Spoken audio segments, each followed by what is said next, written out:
ඉතින් කියලා පේනවා පන්සලක බෝමළුවක හැබැයි මේ පිටිපස්සෙන් පේන බෝධීන් වහන්සේ විශේෂයි. නාගයෙක් ආරක්ෂා කරන කෙනෙක් ඇවිත් ප්‍රාර්ථනාවක් කරොත් ඒ ප්‍රාර්ථනාව කරපු ගමන් ප්‍රාර්ථනාව ඉෂ්ට වෙන ඉතාමත් අසිරිමත් මාතර ප්‍රදේශයේ වැඩ ඉන්න බෝධීන් වහන්සේ නම. ඒ විදිහට තමයි අපිට බෝධීන් වහන්සේ ගැන අහන්න ලැබෙන්නේ.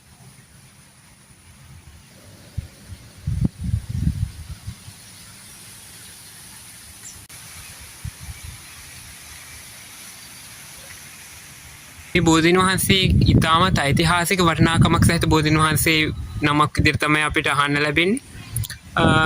දුටුගැමුණුතුමා කාලේ තිස්ස මහරාම ප්‍රදේශයෙන් ලැබුණු බෝධීන් වහන්සේ නමක් කියලා තමයි අපිට දැනගන්න ලැබෙන්නේ.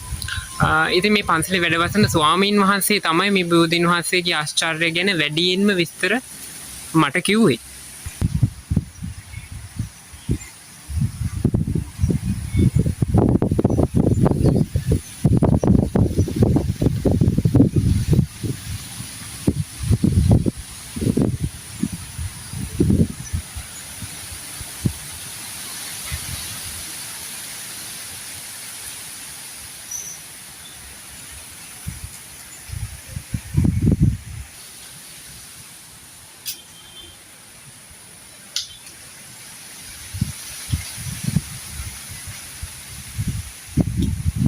ඉතින් මම පොඩි දෙයක් පෙන්නන්නම්. කොහොම බලන්න. ඔයාලට පේනවද මේ පන්සලේ මේ සෑය? එතකොට මේ බෝමළුව මේ කොටසට ඇතුළු වෙන මේ පුංචි ගේට්ටුව දාලා තියෙනවා. ඉතින් පන්සලේ ස්වාමීන් වහන්සේ කිව්වේ මේ ප්‍රාර්ථනාවක් කරලා බෝධීන් වහන්සේගෙන් එතනින් පහළට බහින්න කලින් ප්‍රාර්ථනාව ඉෂ්ට වෙනවා කියලා.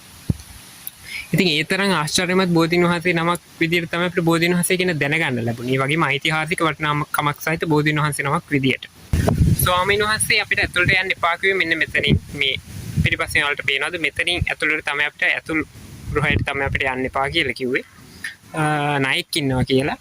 ඉතින් කොහොම හරි උන්වහන්සේ ඒක යන්න එපාම කිව්වේ නෑ. උන්වහන්සේගේ අන්තරක් තියෙනවා. අන්තරක් වෙන්න පුළුවන් කියන එක කොහොම වුණත් අපි මෙතනින් ගිහිල්ලා බලමු. අපිට විශ්වාසය අපිට කරදරයක් වෙන එකක් නෑ. ගිහිල්ලා බලමු.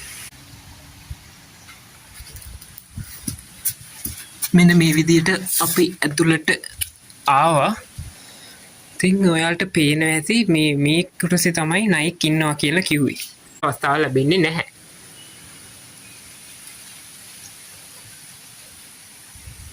නිවන්ට යන ගමනේදී ඒකට උපකාරයක් විදිහට අපිට බෝධීන් වහන්සේගේ ආශිර්වාදය ලබා ගන්න පුළුවන්. ඉතින් ඒ සඳහා ඇත්තටම මේ බෝධීන් වහන්සේලා ඇතුළු ඒ සබාදහම ලොකු ආශිර්වාදයක් අපිට.